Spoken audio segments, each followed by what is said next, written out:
Auburn breaks out the brooms versus Ole Miss. What do they need to do to secure the regular season title? We'll talk about that right here on the next edition of the Midweek Report.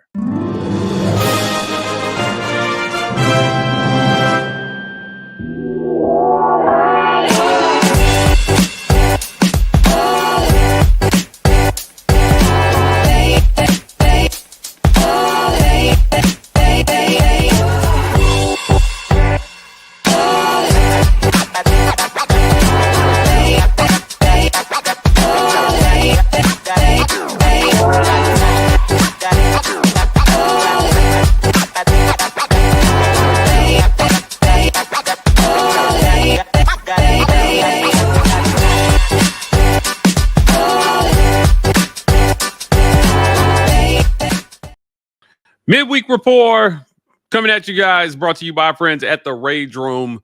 Visit them at 1510 2nd Ave, Opelika, Alabama. If you're in the Birmingham area, 2616 7th Ave, Birmingham, Alabama. They got axe throwing up there in Birmingham, so you don't want to miss that.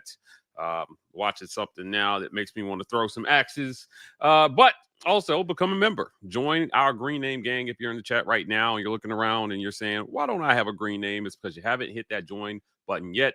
$5.99 a month will get you there. We're on the road covering Auburn basketball this spring. The tournament is coming. The SEC tournament, that is, will be there. Myself, Ike Jones, and our photographer capturing all the moments for you guys. And the NCAA tournament. The Auburn Tigers are on fire. Looks like they're headed to Lexington, Ike.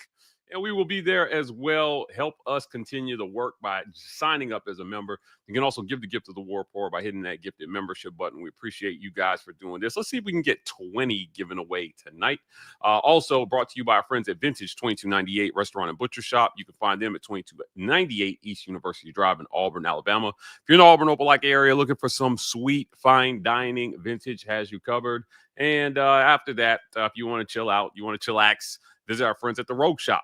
Visit rogueshop.com. Use code REPORT to get 15% off your Rogue Shop order. Pain, sleep, stress, anxiety, Auburn women's basketball, whatever ails you in life, Rogue Shop has something that has you covered. Yeah, man. Auburn women's basketball is definitely gonna give me heartache. I'm gonna have to roll a hole and just wow. I just don't understand how they can continue to make the same mistakes every game, man. It's tough. It's rough. It's a rough watch right now. I'm not gonna lie. We've been staunch supporters, but there are some things that you cannot excuse, and kind of what I would call the failure. Wow. Great shot by you, team. Yeah. Oh my God. Offensively is just crazy. Look, Yuting and Deanna are carrying this team. Outside of them, it's just a lot of the same mistakes, like you pointed out to me in our talks over and over again. It's really, really hard to watch. So yeah, it's very difficult to watch a team do like literally the exact same mistakes over and over again. And it's everybody. Like, it's not just one person. Even the best players on this team are making the same mistakes over. Now, look, at the end of the day, they still need, better players. There's a larger margin for error. Talia Scott's on this team. This game probably isn't even close in terms of scoring with her. Yeah, the issue with this team mostly is talent. Like, I think on the offensive end, the coaching has been awful, but I don't know that they have much to work with. Like, how do you draw up plays for some of these girls who can't shoot, who can't dribble? Yeah, I agree. Like, can't catch the ball. What do you want the coaches to do with those girls other than have them run around there bad passes? Yeah, it's tough. When you only have two real offensive threats, it makes it difficult to call a play. 3 seconds left, and they're down 3. They've got to get a big 3 from somebody. Don't tell me what happens. Yeah. Anyway, let's talk a basketball team that does not make me want to kick my TV. And that is Auburn men's basketball, because they handled business versus Ole Miss. Wait, isn't your TV's on the wall? You'd have to jump kick your TV. Yeah, but you have to Luke Kang that thing. That's how upset I am. Like, I am definitely willing to try to risk bodily harm for myself to just not watch this anymore. But Ole Miss last night got, if Ole Miss came into town with brakes on their bus. They got the brakes beat off of them Epic. inside All of right, Level I'm with Arena. it. Yeah. So Marion, you are not the person I want to have this conversation with, because you've been, I don't just don't even ask me any questions unless you want to talk out loud, because you frustrate me with the way that you ask questions. So anybody else can ask me about women's basketball, Marion. You are vetoed from asking me women's basketball questions, unless we're going to talk out loud, because you frustrate me, boy. Anyway, breaks beat off of Ole Miss last night. And yeah, man, they're so close to clinching a regular season title. But before we get into all of the regular season ramifications, let's talk about the game last night. You were there present, watching the beatdown. You were there to see raw leather belt being applied to Rebel hind parts. Yeah, you're fired tonight. Yeah. I was in the house. Look, Auburn is incredible. Auburn is an incredible basketball team. They have won every single kind of game you could possibly play this season. It's actually remarkable. All the questions that I had about this team last year have been answered. I think you've got the best player in the country who is playing like the best player of the country consistently. He came up 1 rebound short of a double-double. But it was interesting listening to Chris Beard after the game talk about why he thought the league was so good, Ike. He said, look, because of NIL, a bunch of players came back that might not have come back. And so we have quality play everywhere because, remember, schools are able to retain talent year over year. And I found that interesting that was his case. I've been asking every coach this question, Ike, just trying to get an idea of, what the consensus is on the strength of the conference this year. Auburn shot was nearing 70% completion percentage at one point in the second half of this game. Yeah. It was actually incredible. And let me be clear. Ole Miss, they ended with 47%, but mostly because they were struggling near the end, trying to catch up, and Auburn was forcing them into some bad shots. But they shot well in this game. They were plus 50% shooting for most of the game. If you're Auburn and you slip at all during this, if you give them life, it's actually nuts. What really, really helped them was they went blow for blow with Ole Miss on the free throw line. They did not miss free throws through the first 35 minutes of this game, and it kept Ole Miss at a comfortable distance for most of it, right? They got to single digits at the end of the first half, and then Tahad makes the and one. He misses the one, but he made the shot. That was the first free throw miss of the game. And then you come out of the half 5 for 6 from the field, still on fire. This is crazy. Chaney Johnson, they were having a dunk contest out there.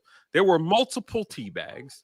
It was an insane performance by Auburn last night. So, yeah, again, we talked to Bruce Pearl after the game, and, he praised Chaney, called Chaney the great American story. He praised Janai Broome. He talked about Dylan. I'm sorry. He called Chaney the great American story. He called Dylan Cardwell the definition of Auburn basketball. High praise for his players. Chad Baker-Mazara quietly, I think, turned in the best game last night.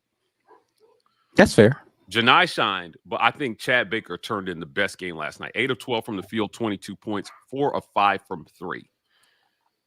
3 rebounds, an assist here or there. He had a crazy steal on an inbound to put a bucket. Yeah, that was great. Yeah, come on, man. He was everywhere. And in the middle of all that, Ja'Kai Howard hits 2 straight threes at the end when they are up big, and Chad Baker is losing his mind, jumping up and down for Ja'Kai Howard. They were having fun last night. This is historic. If you had tickets to a game this year and you gave them up, shame on you. Because it was an opportunity to see something we won't see for another decade probably at Auburn. Because it's rare for any team to have a season like this. They have 2 losses. One to top 6 Florida and another to currently top 5 Duke. Right. At Duke. They have not lost a road game in conference yet this year. A lot of questions have been flooding in my DMs about Kentucky. Are you worried about Kentucky? Auburn hasn't won there since 1988. Yeah. I said, history be damned. I don't think it's relevant this year. I just don't. This isn't. It's not Kentucky and everybody else in the conference anymore. Yeah, we'll talk about, I guess, Kentucky a little bit more specifically, but I do have some concerns about that Kentucky game that I'll get into at some point in time. Sure. But yeah, I mean, as far as Ole Miss is concerned, Fraud. Listen, that team last night looked as if they were defeated. Like that Ole Miss team looked like they felt like they had a little momentum going into the half when they closed it from 20 down to 10. And I was like, okay, they got a little life in them. Auburn came out in the second half. Now, for both halves, both teams started out well, right? Like it seemed like, I think it was like maybe 10 possessions before anybody missed a shot to start the game. It felt like the second half was starting that same way. But as soon as Ole Miss started missing, Auburn never stopped making shots there in the second half, and it got out of hand really quickly. That play that you talked about from Chad was just kind of exemplified the game, where it's like Ole Miss thought they had something going, and then Auburn was like, not so fast, not so and fast. snatched it back from them to get something. And I loved the way that they played defense in that game, because in the first game versus Ole Miss, it seemed as if they did a really poor job of keeping Ole Miss out of the lane. You know, Sean Padula went crazy on them. I mean, Padula had 14 points in this game. He was their high scorer, but he had 29 in the first game, right? And so Auburn figured out how to keep him. He only took 6 shots in this game, right? He took 7 free throws and 6 shots. They kept Sean Padula at bay. I think that they went into the scouting report and was like, all right, somebody else from y'all team going to have to win this. Yeah. So really great job of them really taking away the stuff that Ole Miss wanted to do. And then offensively, what more can you say about the way Janai Broome has been performing, just in terms of just how he's processing the game and getting other people involved? You're seeing them get back into that flow. I think this is something that people forget. When Janai went out for a couple of games, it disrupted the flow of the offense a little bit. And so they've been trying to get back on track to the early season of when Janai was making assists all over the floor. And then when teams are like, okay, we can't double off of this guy, then Janai gets singles and he's going in there and he's, beating up folks in the post and scoring. They're getting back into that groove a little bit now, and you're seeing those assist numbers creep back up. For the assist to bucket ratio for Auburn is starting to creep back up. Last night, they had 20 assists on 34 made shots. So only 14 shots did not have someone else from Auburn assist them. And those are the kind of numbers you were seeing earlier in the season from Auburn. They are looking good right now. And Ole Miss was just everybody been asking for a blowout. There was a team that was in the top 25. 30 they put him in the hamper and left him in there with the dirty clothes. So they did. There were some other things that I want to point out about this team, Ike, before we move on. Auburn is running really, really efficiently right now. Mm-hmm. I mean, this is efficient offense that we're watching. And to put it in perspective for people, Alabama is the #1 scoring team in the country right now. Yeah. Auburn is about 6 points behind them at 85 points per game. That's third in conference. Kentucky scoring 85.6. So they're just slightly, I would just say they're tied, right, for 2. But there's not a bunch of difference in the terms of total shots per game that they're taking, right? So you may think, oh, they're taking the same amount of shots per game, but Alabama is scoring more, so they're more efficient, and that's not really true, right? 63.9 field goal attempts a game for Bama, 62.4 attempts per game for Auburn. The difference between these two teams right now, and it's going to be significant come that second Iron Bowl of basketball, is that Bama is taking about 5 more threes per game, and they're shooting at the same clip, about 35%. Yeah. So that equals about 3 to 5.6 more points per game. Also, Bama is taking 6 more free throws per game, and they're shooting at the same clip. So they're getting the foul calls and they're taking a couple more threes per game, and that's your difference. Except for when the two teams played, they didn't hit those averages, right? They didn't hit their percentages, I should say. Right. Right? They didn't shoot 36% from three. They shot 19% from three. And so you saw them drop back to where about Auburn is scoring, and because their defense is poor, you saw Auburn rocket to where over what they were scoring per game when the two teams played. That tells you which team is running more efficiently right now. That is the Auburn Tigers. I pretty much would call Florida just an aberration for Auburn in the schedule. I mean, it's fair because Florida, I said this going into the Florida game, Florida hadn't shot the ball that well on the road all year.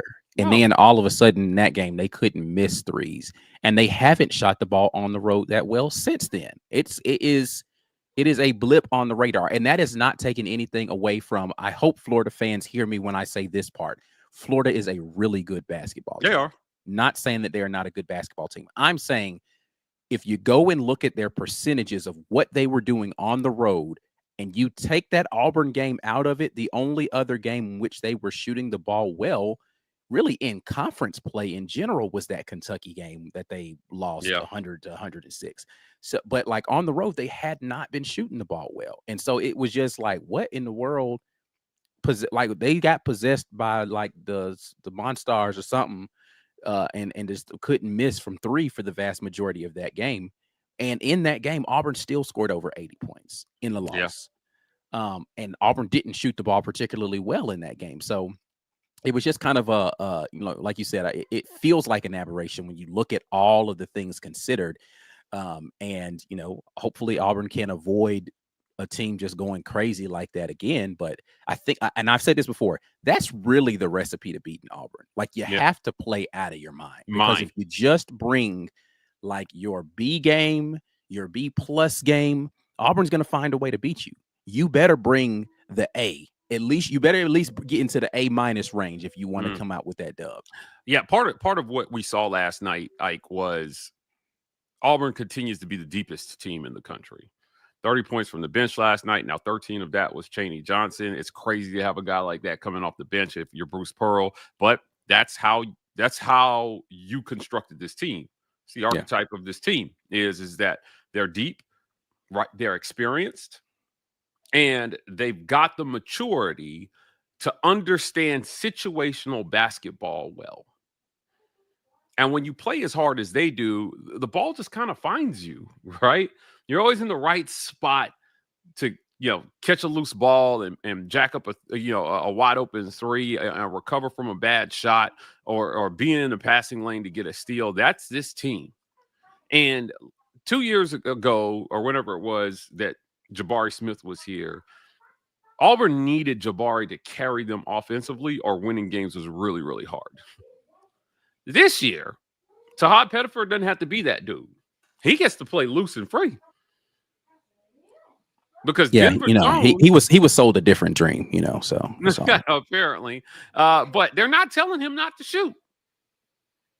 He's out there still choosing his shots wisely and not jacking up shots because he trusts his teammates. And they can make shots. So this team, this whole thing about them being senior citizens and all this stuff that's going around on social media, give me a break. Like I said, Pablo Escobar posted this thing saying Alabama has 4 starters right now older than Janai Brown. 4. People just got to find something to get down on you about. Miles Kelly, an efficient 4 of 7 from the field. 13 points. Been looking for this Miles Kelly to show back up. 3 of 5 from 3 in that game. And, that is, again, when you talk about things that make this Auburn team different, it's the way Miles Kelly is capable of shooting threes. It's the way Denver Jones is capable to Chad Baker-Mazara needed this bounce back game offensively. Him being able to shoot threes. He was 4 of 5 from 3 in this game. Like you need, if Auburn's going to be their best self, you need those guys to be able to be efficient from 3. Yeah, I agree. I think they started this game hitting their first 8 shots or something like that. I forgot what the streak was in the beginning, but they were trading buckets. And then Ole Miss started missing and Auburn kept making. So incredible start to this game. They weathered every storm that they got from Ole Miss in this one. And if you're Auburn and you have a mediocre game, Ole Miss is in this at the end. Chris Beard said after the game, he said, if you had showed me the stat sheet, I would have told you we would have at least had a chance at the end. And he's not Yeah. wrong. Yeah, no, Ole Miss played a decent game. 47% is a good percentage to shoot from the field. They shot 74% from the free throw line. That's a decent percentage to shoot from free throw. They got to the line 31 times, so they got to the line quite a bit. And so, yeah, if you looked at that, 36% from three. They only hit 5 of them. They don't shoot a lot of threes, but they shot a solid percentage from three, from free. And they got some good momentum at points in that game. Auburn was just unconscious at points where it was just like, yo, what do they hit 11 threes in this game, which isn't like amazing, but they only shot 21. So your percentage is at 51%, right? So it's a really good game that Chris Beard is right about. Like, how do you beat a team that's playing like that? Yeah. Look, I there's not a lot to say in talking about this one. There's not a lot to critique Right. in terms of how they came out, the energy that they played with, the way that everybody played. If you're Bruce Pearl, you got to go back to the tape and try to find something.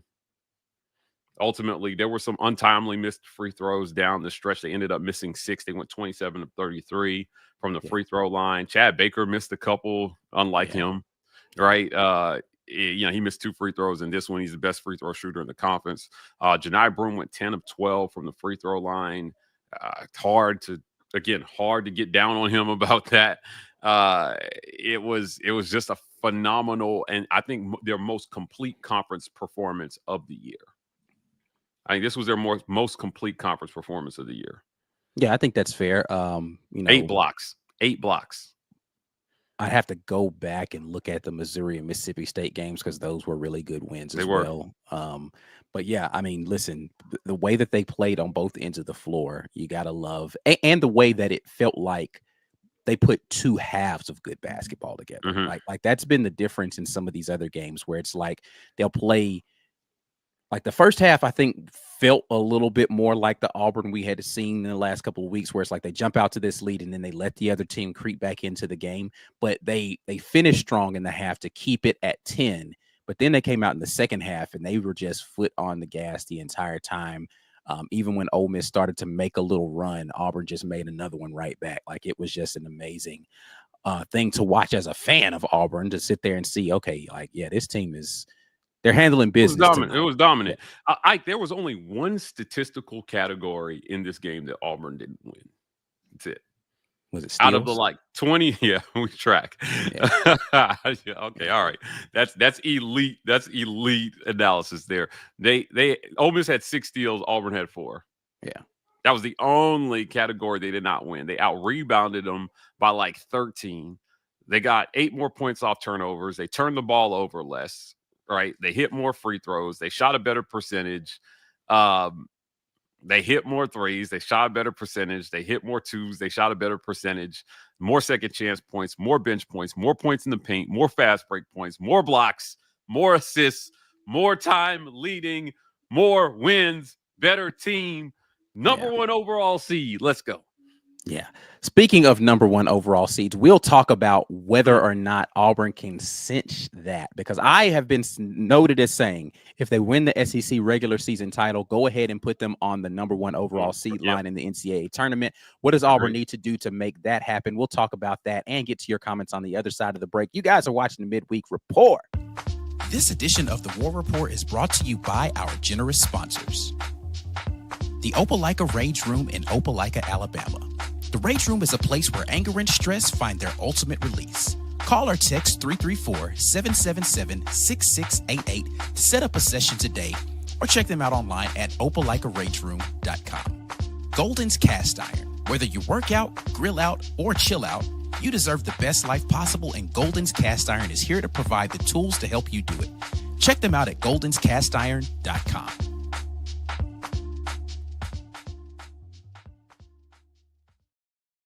Rage Room, our Wednesday night sponsor. Check them out. in Opelika at 1510 2nd Ave. If you're in the Birmingham area, 2016 7th Ave South, Birmingham, Alabama. Axe throwing again up there. Also, this segment is brought to you by our friends at Underdog Sports. New customers can deposit and get up to $1,000 in bonus cash. Use code RAPPORT to make sure you get your bonus at Underdog Sports. Just pick a card and pick higher or lower on 2 players. And you got a chance to win big cash. Underdog Sports sticking with us throughout the NCAA tournament season. Also, guys, check us out on podcasts. Every single podcast platform, the War Report is there, bringing you guys lots of great audio-only content. Auburn Express Up-Tempo, College Loop, and Just a Sec pods doing great work there. So whether you're on the go, at the gym, on your way to work, the War Report has you covered with your favorite sports content on any podcast platform you listen to. You're muted. I am muted.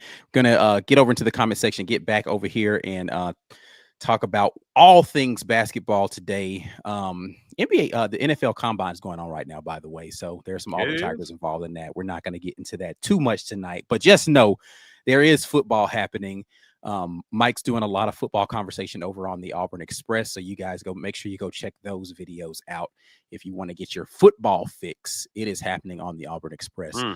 War Eagle here says, War damn AU regular season champs, SEC tournament champs, and at least, if not more, Final Four. Hopefully Auburn can get it done. Chess Rockwell. Failure. It's a failure if you don't make it to the Sweet 16 at least. Yes, agreed. Beard will be coaching Indiana next year. A lot of speculation. I forgot who it was they were talking about, made mention of there's no reason why Indiana shouldn't call Chris Beard immediately to be their coach. But yeah, there's a lot of speculation that Chris Beard is in contention. Also, Nate Oates' name has been coming up a lot for the Indiana coaching vacancy. So we will see what happens over there, whether or not there's a team in the SEC that's going to be out there in the market for a new head coach next season. But again, Chris Beard has been a guy who's been mentioned a lot in that conversation. Maybe you'll have a fireside with Lane Kiffin about it, talk about his career prospects. Auburn Dad says UK is like Bama. They don't play defense, but they're also decently good at scoring. It's a pretty fair comparison. I think Kentucky's much worse defense. Like, I don't even think it's close as far as who's a worse defensive team, Kentucky or Bama. Bama's a much better defensive team than Kentucky is. I do think that Kentucky, when healthy, is a better scoring team. The numbers don't bear that out, but I think Kentucky has more. Like, Bama is probably the frantic way in which they play allows them to score really well. I just think Kentucky is a crisper, like, offensive unit, the way that they run their stuff when they have all of their guys. Yeah. But they've been hurt on and off all season, and so that's hindered their ability. And I mean, to be fair, Bama is without one of their best 3-point shooters in Wrightsell, who's been hurt for this entire season as well. So, but I do think that that's a fair comparison between Kentucky and Bama. Auburn Dad back at it says, concern about UK is the ref and the refs and more refs. I mean, that's always going to be a concern in the Auburn game because officiating is terrible. It's terrible yeah. in conference this year. It's awful. I don't understand the whistle that Auburn gets, and you won't ever make me understand it. I can go and I promise you I can watch all these games over and over again, and I can point out to you the inconsistency in these calls, and I'd have a legitimate beef with it. Even with Auburn only losing 2 games on the season, I still hate it. It's awful. And I know it sounds crazy to complain about refereeing with a team that's only lost 2 games all season, but it doesn't make it right. Doesn't make it right because it could come back to bite you at the worst time. So we'll see what happens. Marion, going to pivot us into our next conversation. If they win Saturday, is the regular season championship a wrap? Let's talk about it. Yes. Can Auburn clinch the regular season championship with a dub in Lexington in Rupp Arena on Saturday? They can clinch a co-share with a win, but they need help to clinch it outright. An Auburn win and a Bama loss clinches an outright title. And to lay that out for you guys, right now, Alabama has 3 conference losses. Auburn has 1. Florida already has 4 conference losses. So if you win, that eliminates Florida from this conversation completely. And if Bama wins, they're still only 2 games back with 3 games to play. Right now, they're 2 games back with 3 games to play. So if they win, they're 2 games back with 2 games to play, which means the best they can do is get a share if they win their next game and Auburn wins their next game. If Auburn wins and Bama loses, that's a wrap because they're 4 games, they're 4 losses, 3 games back with 2 games to play, and that it's over. So it won't even matter what happens in Neville at the end of the season if Alabama loses between now Tennessee and Florida. Neville, and Auburn wins at least 1 game. Yep. So So if you're Bama, you got to be perfect. You have to sweep the last 3 essentially to get a share. right. And to win outright, they would need Auburn to lose out. Correct. Yeah, but very unlikely. So Auburn's going to get one of these. Left up for Auburn is, of course, this weekend in Rupp Arena versus Kentucky, on the road at Texas A&M, and then back at home versus Alabama. Left for Alabama because Florida is pretty much out of it at this point in time. I have a question for you. Is Tennessee, Florida, and then, of course, Alabama. What's up? Do you still feel like Texas A&M is the game that worries you the most after everything that's happened? Yes. Okay. All right. That's fair. I'm not contesting it. I'm just saying they did. I think they just went down to Vanderbilt. They did. It's a close one, but they went down. And I have not been as concerned about that game, but I understand the concern about that game, and it's valid. Yeah. I mean, and I'm going to be honest with you, with Kentucky getting a couple of their guards that they've been missing back for the Auburn game, I'm now my concern level has gone up for that Kentucky game a little bit, just because what that Kentucky team has been missing is solid point guard play, and they're getting one of their best point guard guys back for the game in Lamont Butler. So I don't know what that Kentucky team looks like. I don't know how healthy he is. Without him, I'd have been like, they just don't play defense well enough for me to be super worried about. But what they do is shoot the 3 extremely well. They've got 4 or 5 guys who can absolutely fill it up from 3. And again, I think that that's the recipe to beat Auburn, is just to go crazy from 3. But yeah, getting Butler back for the game is something that is of a bit of concern for Kentucky. But I just think that if Auburn handles business as far as offensively, because Kentucky they just don't play good defense. There's just no 2 ways about it. They don't play good defense. But yeah, the reason why though Texas A&M is the one that concerns me the most is because they're the exact opposite. Now they can't throw the ball in the ocean standing on the shore, but they play really, really good defense, and they are the best, not one of the best, the best offensive rebounding team in the conference and one of the best in the country. So when you do those things really well, it makes it that ugly Tennessee kind of game that Auburn's going to have to figure out, and it's on the road this time. That's why Texas A&M worries me, because of how they play defense, how they rebound, and it being in Texas A&M's building. So, of the games left, that's the one that worries me. Having said that, I think Auburn should win all 3 of them. Like Auburn is better. Hear me when I say this. It's better than all 3 teams left on their schedule. I mean, they're better than every team in the country, in my opinion, but they are better than Kentucky. They are better than Texas A&M. They are better than Alabama. They got to prove it on the floor 3 times, but they are the better basketball team, so they should win those games. Again, Kentucky doesn't play good enough defense. Texas A&M doesn't have enough offense. Bama has enough of both, but they can't afford to even be lax in one of those 2 areas. If they're not playing amazing defense, Auburn's going to score a bunch of points, and it's going to turn into a track meet, which I don't love. If they're not hitting threes, good night. Yeah. Agreed. It's going to be tough. I think it's going to be really tough. So, we keep going through this exercise of how do we think this next stretch is going to be? Right. And I'll take you back to that schedule. I think it started with South Carolina. It was like a 6-game stretch started with South Carolina. And we sat here and we were just like, how will Auburn do in this stretch. And the consensus was 4-2 would be great coming out of that stretch. South Carolina, Mississippi State, Georgia, Tennessee, LSU, Ole Miss. They won them all. They won them all.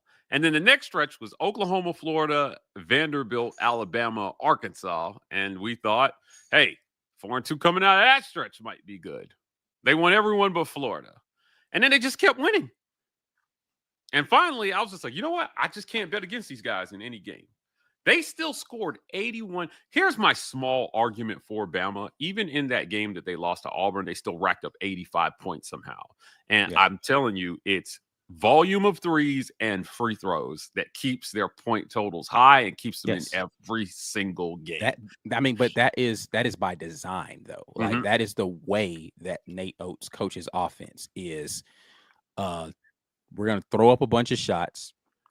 We're going to push the pace, and we're going to try to get those shots up before 10 seconds left in the shot clock so that we have more time to go get another rebound, steal, get it out the net, go shoot again. Like, he is trying to put up a volume of shots, and they are trying to get to the free throw line as much as they can. So it's basically Mark Sears or one of the guards drive into the lane, throw your body into somebody, and hopefully you get a foul call. If you don't kick it out, we'll shoot a three and we'll live with the results. Like, that is their offensive philosophy. Let's be clear. It is. You look at the stat. When you look at the stat breakdown of Bama, I'm telling you, by the averages, these two teams are very similar in terms of total shots taken on offense. The difference is Auburn has the defensive prowess to limit what Bama does offensively. And when you look at what they did in that game versus what their averages are from the season, they fell under a lot of their averages in terms of field goal percentage, three-point percentage, and free throws. So, Auburn is clearly the best team in the country, I think. And, there were a lot of Bama jerks on social media going back and forth talking about, oh, well, you guys this and you guys. Like, look, man, just admit it. Auburn's the much better team. And not only do you have to play out of your mind, they have to have kind of an off night. Yeah. To beat them. That's it. That's how you beat Auburn this year. They've been out of your mind. Let's be clear. They've been beating teams with their B game. They've been beating teams with their B. That was a B game at best versus Arkansas. They won that game. B game, Georgia won. I don't even think that was an A effort at Bama, and they won. I agree. You saw an A effort there, Ole Miss last night, but like what I'm saying, A is clicking on all cylinders. They played well at Bama. That was not that Auburn could have played better in that game. Yeah, let's break down Bama for a second, right? 46% from the field.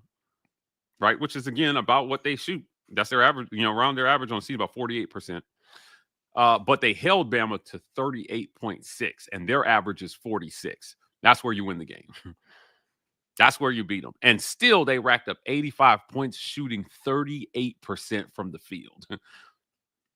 That's what I'm telling you. How many shots did Bama take in that game? They took 70 shots in that game, which is again much more than they average. Yeah, how many did Auburn take? They averaged 63 shots a game. Auburn took 65 shots a game, which was just 3 more shots than they normally take in a game, which is 62 shots a game. Right.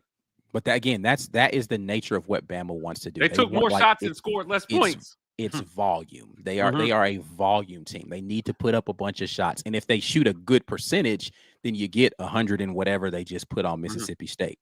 Right. Yeah. Oh, well, let me point this out, right? Again, they averaged 33s a game. 30. They only shot 26 because Auburn was running them off that 3-point line defensively. Right. But they also only hit 5 of them at 19.2% when they shoot like 35% from 3. If they shoot 35% from 3 in that game, they might win. Yeah.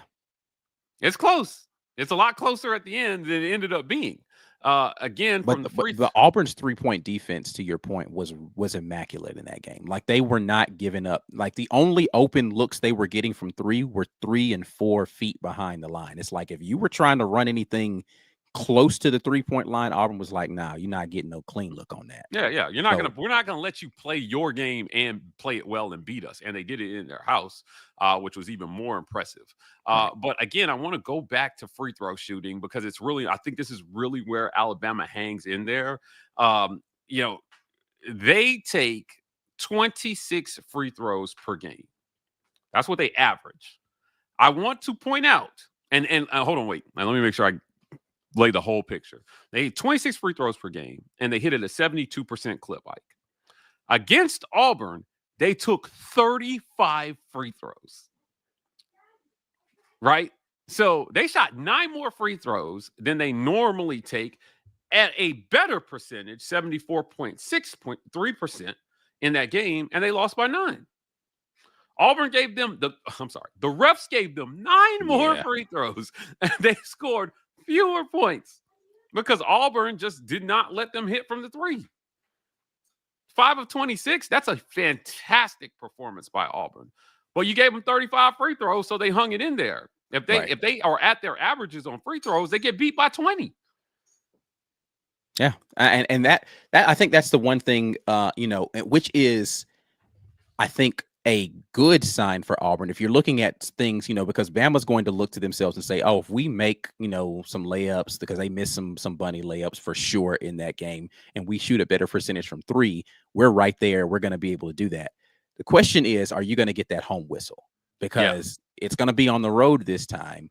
Mhm. Do the refs give you a home whistle? Because if they don't, then you better come and shoot 30-something Yeah, percent from yeah, three. yeah, yeah. Because I mean, at these percentages, without the home whistle, they're getting what Ole Miss got, right? Right. So I'm clear. Like you come in and you shoot 38.6% in Neville, you're getting what Ole Miss got, Yeah. which is a 30 piece. Right. So they're gonna have to play much better this go round and hope the refs help them And at and least some. and they took care of the ball uncharacteristically in that game, right? And so it's like Yeah, there's a wasn't a lot bunch of of things that was turnovers. was out of whack. Yeah, like Bama typically turns the ball over more than that. They didn't turn the ball over a bunch in that game, so it's like you shot the ball worse, you turned the ball over less, and it's like you Only traded. 7 turnovers, Yeah, single digit you turnovers. sold your turnover soul for, but you had to lose your ability to actually shoot in the game to You know to what's get it. crazy is Auburn only turned the ball over 4 times. Yeah, I mean, yes, they had a great game in terms of not turning over. Auburn had a better game, right. right? They had more fast break points. They had more points in the paint. They actually, even though they shoot a lot of threes, they actually shoot a decent percent of twos. I mean, they just get up a lot of shots in the Yeah, game. But like you said, that's Nate Oates' offense. That's how he runs offense. So I'm looking at this thing and I'm thinking, Auburn has to have an off night defensively, and Bama has to really play out of their minds if they want to win this one. And I yep. just don't see it. I just don't see it happening, right? Because if it was going to happen, it would have. I mean, the worst game was Florida, and they racked up 81 points. Still, they weren't that far off their averages. Just a fantastic shooting night by Florida. Yeah, and this is one of the better rivalries, I think, in SEC basketball forming between Auburn and Florida. The last time they played before that, Auburn gave them the business in the SEC tournament final. You and I Yeah. were there. Florida And mopped so, them in the swamp. Then Auburn, beat them down in the tourney, and then Florida came into the crib and got the win this year. So it's been a pretty epic back and forth between yeah, these two teams. look, you want to win that SEC tournament because you just want to end your regular season technically on a high note. But the way this regular season is going, it's not going to matter what happens in that No, SEC tournament in terms of tournament seeding. If you're no. Auburn, you've already proven you're the number one team in the country. If you just so happen to lose a third game and it's a game in the SEC tournament, like I just don't think it matters. It just No. doesn't matter. It shouldn't matter. And I said this, I believe, last night. Tournament committee has already established the precedent, and they can't switch up on us now. Last year, Auburn ran roughshod through that tournament. I mean, they were beating teams down in the tournament. South Carolina, Mississippi State, Florida Yep. all got beat down. Didn't move them an ounce. They were still a 5 seed going into the tournament, into the NCAA tournament. So Yep. this year, it better mean the same thing. If Auburn goes in there as the number 1 seed, shouldn't matter what they do in the SEC tournament. They should be the number 1 seed going out of it. Let me tell you to what extent it doesn't matter. right? The committee put out this whole thing essentially saying that because a lot of the tournaments finish their tournaments on Sunday, and a lot of the voting is closing by like noon on Saturday, they create contingencies saying if Auburn would to win, then we would put them here. Or what would it mean if Auburn won? Like, could they move? That kind of stuff. Right. And Auburn won. So, according to the committee, they had a contingency for Auburn winning the SEC tournament, and they did not move them one seed. Right. Based on the fact that they knew it was a possibility that they could win the SEC tournament. That's why SEC tournament results don't matter. You are what your regular season it's great says to you hang are. the banner, but it doesn't do anything unless you are a team that was on the bubble and you win it. No. Let's be clear. Not if you're on the bubble. Like unless, well, yes, if you're on the bubble, because you have to be outside. Yeah. Like it's more like if you were a team that wasn't gonna make it at all. If you were not already in the field of 64, you got to go win it because Texas A&M already proved to you you can have a great run, you can get to the championship, but if you weren't already in and you make a good run and don't win it, you might as well just be a high seeded NIT. Like just get prepared for an NIT. That's like 3 years ago. That was the Jabari Smith-Kessler year. So 22-23? Yeah. 22-23? Okay. Yeah, I'm just looking at that run. Yes, you're right. Good memory. Man, your memory's on point right now. I can't remember shit. They ended their regular season. So, I remember because I was at the freaking game. Like I was down there in Tampa watching them collapse colossally in that game. They finished with a 25-9 record, right? And starting on February 4th through March 4th, which was their last game against Alabama, Texas A&M won every game but one. They went 1, 2, 3, 4, 5, 6, 7, 8. They went 8-1 down their regular season stretch. Yep. And then rattled off like 3 games in a row in the SEC tournament. Yep. They beat Arkansas, they beat Vanderbilt, and they made it to the SEC tournament final and lost to Bama, albeit by like 19 points, and they missed the tournament. 25-9, 15-3 in conference. That team missed the tournament. No, that's not. I don't think. No, wait a minute. That's not the right year because they definitely played Tennessee in the final that year. Are you sure? Okay. All right. So it wasn't 22-23. It must have been 21-22. Because the year that you're talking about, that was the Brandon Miller year that they lost. Okay. All right. Still not bad. February 15th, then, if it was a 2020, yes, Tennessee in the final. Yeah. Starting February 15th, they beat Florida, they lost to Vanderbilt, and then they reeled off 1, 2, 3, 4, 5, 6, 7 straight wins. Yeah, I knew they rattled off a bunch of wins at the end and then lost to Tennessee because they beat Auburn. But still 23-12. Yeah. That team missed the tournament. Yep. They just didn't think it was enough. They did not think it was enough because which is insane. Again, like I don't understand how you do all of that at the end of the year, and they're just like, NIT. They beat Florida, Auburn, Arkansas in the tournament, and they lost to Tennessee by 15 in the title game, and they missed the tournament. Yeah, so it just doesn't matter.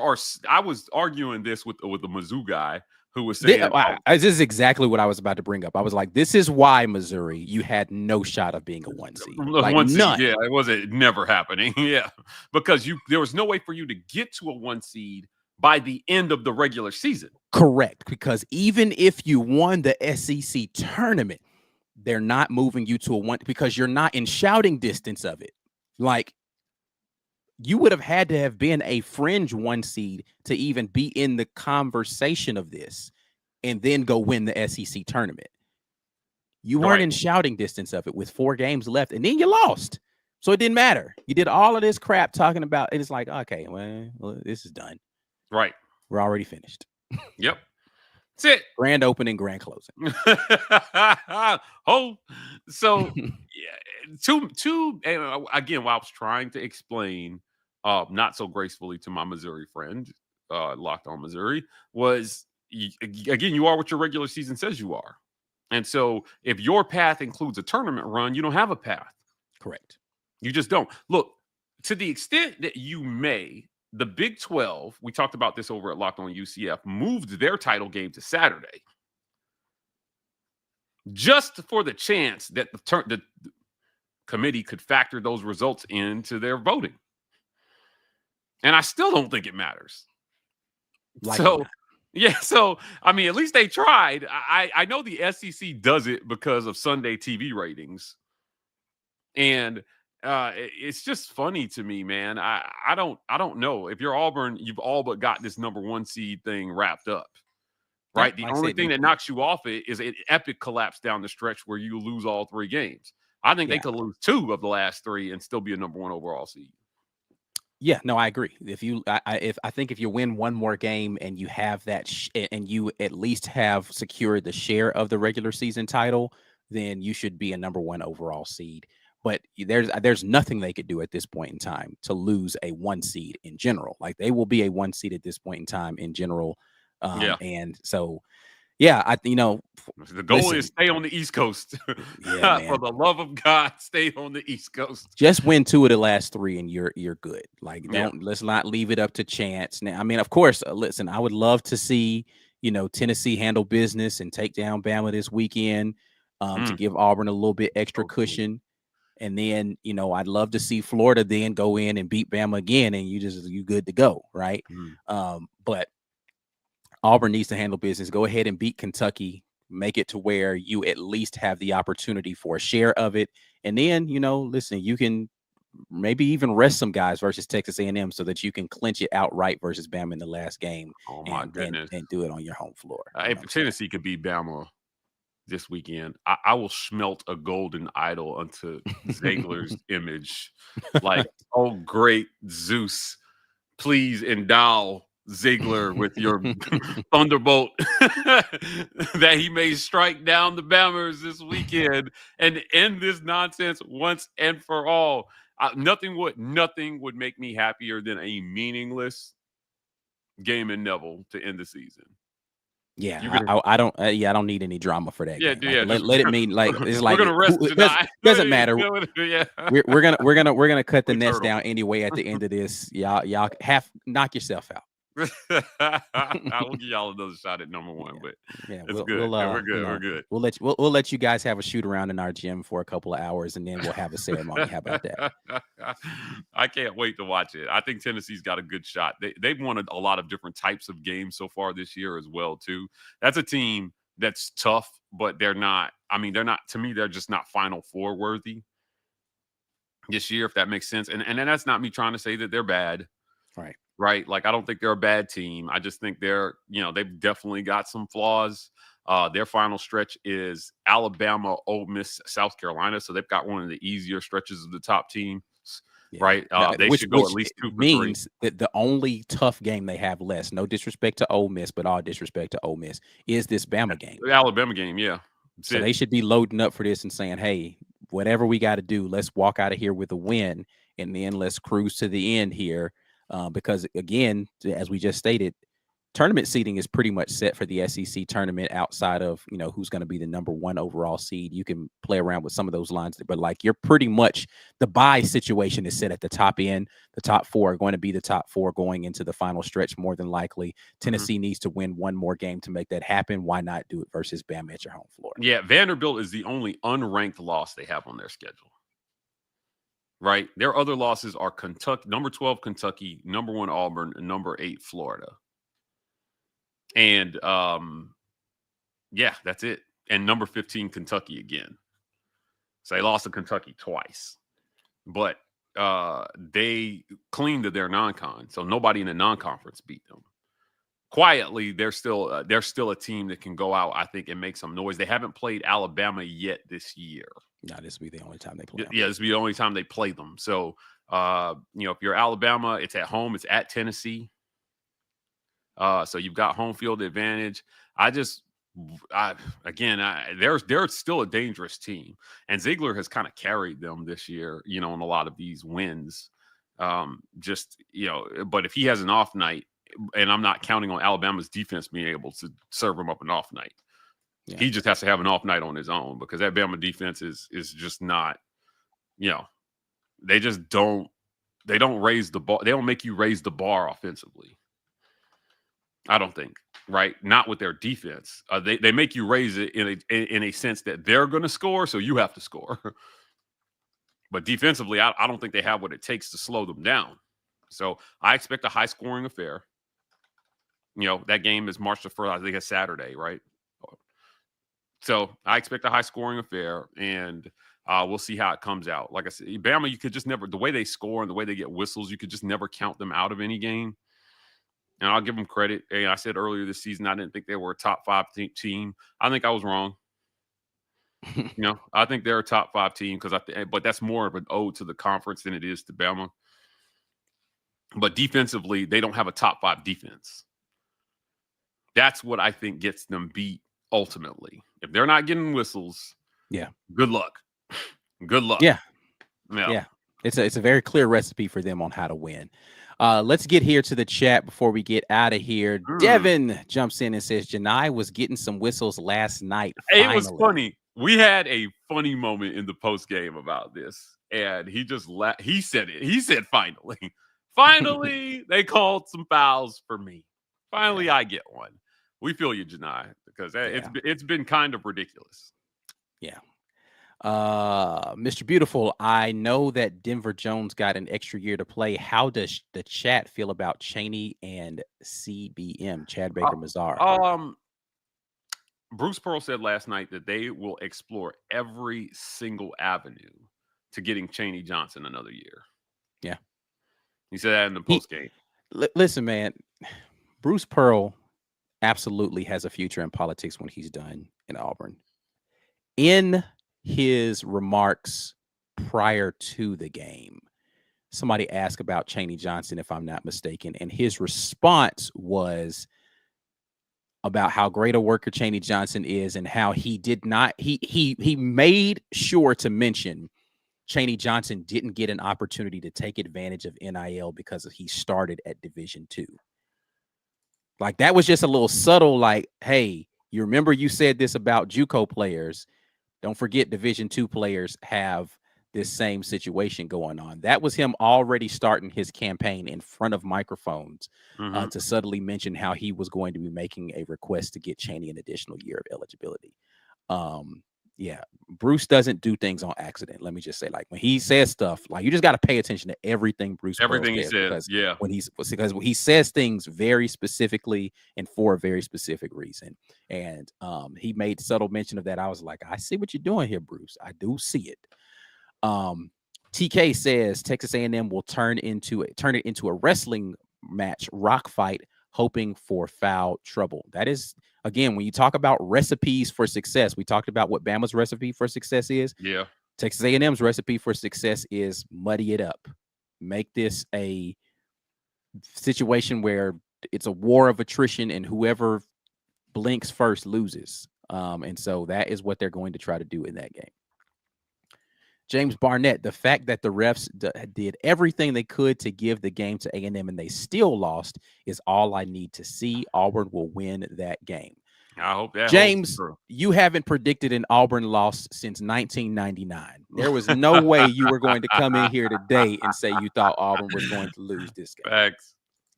Facts. Devin, again, Jackson Robinson is a problem. He was limited in minutes against Arkansas. Hopefully he doesn't play much. This is a fact as well. Again, Tennessee's got some guys that could be coming back and healthy. So hopefully, all those folks are not 100% when they get back, and Auburn can take advantage of that, because everybody else get to play the beat up version of teams. Everybody want to get healthy right before they play Auburn. Yeah, that's a fact. Because freaking Walter Clayton missed an entire game before the Auburn game and then came back just in time to torch Auburn in Neville Arena. Like, why? Now, I get it. Elijah Martin didn't play that game. If you heard my comments on that game, I feel like Auburn would have been better off with Elijah Martin rather than Walter Clayton, because Clayton is a better three-point shooter. So, yeah, they get the right guys back just in time for Auburn's game for whatever reason. They be putting them in the hyperbaric chamber like, oh, we're going to put you on the shelf until Auburn because we need all of our guns for that. But don't be saving up your ammo. Let them go out there and play hurt versus everybody else. Don't be bringing them out here versus us. Super chat from Nina says, in the next post conference, if you see who is typing on their laptop, please ask them to move or record the interview. They can record it on Word document. Nina, in those things, people are like tweeting stuff out during it. So it's not just that they're like typing like notes. Most of them are actually recording it. Most of them are actually tweeting things out or posting things in message boards and things like that. So normally what happens, Nina, is everybody's putting their phone up on the podium to dictate. And then they have their laptops in their lap and they're tweeting or posting to their message boards. That's usually how it's going. Auburn records the video and then gives us access to the video, which is what we repost for you guys. If you want it faster, we actually have to set up a separate camera and microphone to record, but we may not be able to get the reporters' questions loud enough, which was a big complaint. They're saying, hey, can they get a mic? Well, they finally put a microphone on the reporters, but the problem is that if we record our own, we're not going to get that audio. So, you know, I've come up with a way to dictate with our microphone, put our microphone there, dictate and keep my phone in my hand and my laptop. So I didn't figure it out fast enough to do it before the season was over, but I will try it for the Iron Bowl. Tim says, I need that Bama suite. It would be lovely to be able to say you get the Bama suite. I think personally, Auburn should have a bunch of Janai brooms in the house ready to hand out if they win that game. Personally, I think everybody should. You know what? I'm making the call now. Arena staff, if anybody shows up with a broom, let them in with it. Bring your broom. Bring your broom. And if you lose, you know what to do with your broom. No, I'm just playing. I wanted to fly out. I'm calling for it now. Listen, if Georgia can hand out a bunch of blue canes, then Auburn can hand out a bunch of brooms. So. Damn right. Yes. Bring a broom to Neville on March 8th. Yeah. I'm making the call right now. And you know what? Go to Ace Hardware in Auburn, Alabama, over by the movie theater, former sponsors, to buy your broom. Sorry, David. I'm sending everybody to Ace Hardware to get a broom. Devin says she's taking the boys to watch Auburn baseball in Arlington this weekend. Can't wait. Auburn baseball's off to a good start for the season. Auburn softball off to a good season. Listen, man, everybody's off to good seasons except for women's basketball, bro. Like, I just need it to be better. Phil, my question, Ike and Mike, do you go after the tourney W or go out earlier? I think you play your game, and if you lose, you lose. I don't forward. Like, if it's like a 10-point game with 2 minutes left in the game, maybe you're like, all right, man, like we're not gonna expend a bunch of energy trying to make this comeback. It's hard to turn competitors off. Like, it's hard to, like, how are you going to sit one of your guys on the bench and be like, I know you want to go in there and play this game, but we're trying to save you. And like, then you do that and then you don't go win the NCAA tournament, man. Just go out there and play basketball, and whatever happens, happens, and hopefully no injuries happen. But I think that you try to win bring home all the hardware, all the banners, all the trophies, all the rings. Like, just go get them all. Yeah. That's it. DJ says, any concern about Hod rough shooting recently? Yeah, we addressed this earlier. I think that we're in a beautiful spot. Just remember, he's a freshman. He's a freshman. He is a true freshman. This dude went to prom last spring. Like, we're in a great position if you're Auburn, where you don't need him to carry you. You just need him to hit big shots here and there. Run the point. He doesn't even have to do. How many minutes did he play? Tahad Pettiford played 18 minutes. Yeah. That's all he played. He went 2 for 5 from the field. He missed both his threes. He had the and one. He went 0 for 1 from the free throw line, but he did dish 6 assists, which led the team, and he had 4 rebounds. Only turned the ball over once. That's exactly. I mean, I'm all right with that. He doesn't need to star on this team. It's nice if everybody's clicking on all cylinders all the time. But Auburn had 5 guys in double figures in this one. That's enough to win most games. Yeah. Tahad has showed up in enough games that I can say I'm not worried about him, because if he has a bad game, Auburn is going to be just fine. And Bruce Pearl seems to have a handle on playing the hot hand right now. All right. So he's not just going to leave him in there to blow it up if he's not Right. playing well.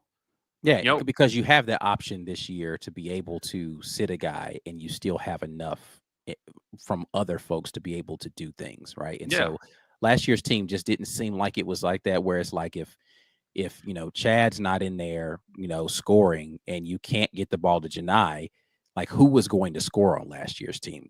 As much as I love tournament Trey Donaldson is not like a primary scorer. He's a guy who needs to feed off of other people, right? And Jay Will just didn't have that give me the ball and get out of the way kind of mentality last year. And KD Johnson had that, but you had to try to harness it because he would get a little reckless sometimes. So you didn't have Miles Kelly on last year's team, right? So if Chad's not playing well, Miles Kelly is all right. I can score. I can shoot it from the outside. I right. can get to the rim. I can do the mid range. I can do all the things necessary to score. You didn't have Chaney Johnson playing like he is this year, where you're just like, all right, cool. We're gonna run sets for Chaney Johnson this year and get Right. him in scoring position this year. You didn't have that last year. You do still have Tahad Pettifer, and you still have Chad Baker-Mazara, and you still have Janai Broome, right? Yeah, And so you have guys who you can just say, Denver Jones playing better offensively. You can just give him the ball, get out of the way. Trey Donaldson is averaging 12.3 points per game, right? Auburn currently has 6 guys averaging 10 points per game or better. You're all right. You're okay. 6 guys averaging 10 points per game or better. That is a floor of 60 points scoring. If anybody else does anything, hits a shot, that's how you get to 80 points in a game regularly, which is what they're doing. Right. I mean, I'm sorry, like this team got better without Trey. Yeah. The only thing I will say, I'm not saying he made them worse. I'm just no, saying no, they no, got no. better. I mean, I don't think it's without Trey. I think I'd still right now trade you JP Pegues for Trey Donaldson straight up. Okay, Like that's just fair. That's fair. yeah, just straight up give me Trey Donaldson back and send Pegues to Michigan. No disrespect, JP, but Yeah. I think if Trey was that swap out, this is easily like blow you out every game best team in the country, because For sure. you have a true point guard on this team now, and Denver Jones can come off the ball a little bit more. Todd Pettifer can play off of the ball a little bit more. You have a 3-point guard rotation at that point in time. Uh Golly, this team, and Trey Donaldson's a really good defensive guard. No disrespect to Todd Pettifer, he's not as good on defense as Trey Donaldson is. So um yeah, I'd take that trade right now, every day of the week, and twice on Sunday. Straight up, give me that guy for that guy, easily done and Yeah. done. But again, very good team still. David Bush says Tahad hit the freshman wall. Give him some time. He'll be ready to go for the tourney. Yeah. I would say the same way Denver and Chad and Chaney got extremely better in the offseason, I would expect the same type of jump for Tahad Pettiford from this year to next year. Yeah, It's it going to be could be really, scary really for good next Tahad year. next year, especially considering, again, you look at he's going to probably be playing off the ball a little bit more, which is more natural for him. And if you're turning Tahad loose as a scorer for a lot, and he's not having to worry about running the offense, he might be giving 30 pieces to people on a regular basis, bro. That's facts. Like, golly, another year of him growing in just understanding what he needs to do, and another year of an off-season program. Golly, that kid could be crazy. Mm-hmm. All right. That's enough of this. We're going to get out of here. We appreciate you guys jumping in here with us. Mike G, tell the people ways that they can support what we got going on here at the War Report. I always want to thank our title sponsor, The Rage Room. Opal like 1510 Second Ave. If you're in the Birmingham area, 2616 7th Ave South. They got axe throwing up there. Look, Auburn's going to be throwing some axes at people in this tournament. You don't want to miss it. We'll be there covering it live. Speaking of which, you can help support that work by hitting that join button. $5.99 a month will get you there. We appreciate everybody for doing that. Want to thank sponsors Underdog Sports. New customers can deposit and get up to $1,000 in bonus cash.